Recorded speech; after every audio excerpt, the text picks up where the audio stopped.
When we were in southern Turkey, we were asked if we wanted to go to visit a Syrian refugee camp. And when we arrived, we found a city with 50,000 people living there, and half of them were children under 12. And the living conditions were appalling. They lived in tents. They had literally nothing. And so we actually went into a man's tent, which is his home. He has 4 children, and this is where he lived, and he had nothing. And through a translator, we said, "Is there some way we can help you?" And he said, "It's getting cold. Could you send us some blankets?"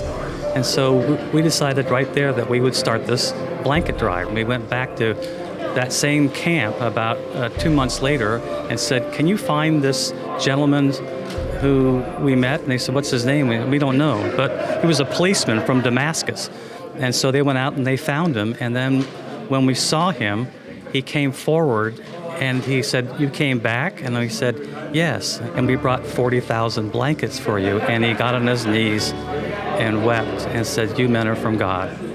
We started seeking contributions and packing up blankets to send because the refugees were largely coming from a place, Syria, which we think of as being very hot, but they were living in refugee camps that are in mountains. What these people have lost is their security. We get very comfortable here in Northern Virginia with the security that we know we have a home to go to. We have our family with us at all times. We have our church. We have our neighbors.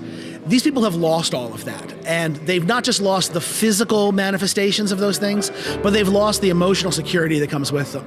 A blanket is the thing that we have. It's the thing that we wrap around ourselves to feel warm, but also to feel safe. Even the hottest night, I can't fall asleep unless I've got a blanket on me because the blanket makes me feel safe.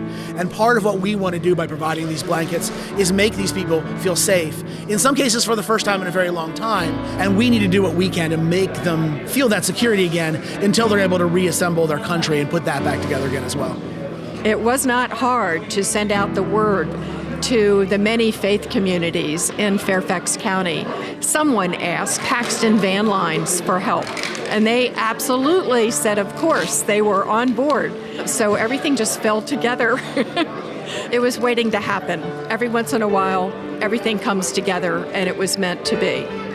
Bringing all the different communities together here in our region, working together for a common cause for humanity, this was fabulous. I kind of call it the M&M experience. It's been the Mormon and the Muslim community come together. Helping these Syrian refugees, and they're really dire need of some of the stuff we send from here, and we're just not sending this like a one-time thing. We do throughout the year. Our arrival with these boxes was maybe the first nice thing that anyone had done for them in months. It might have been the first piece of compassion they'd received in ages. Obviously, these blankets are going to a country where we don't speak the same language, but a blanket can communicate a message. It can bring comfort and warmth and strength when there aren't words.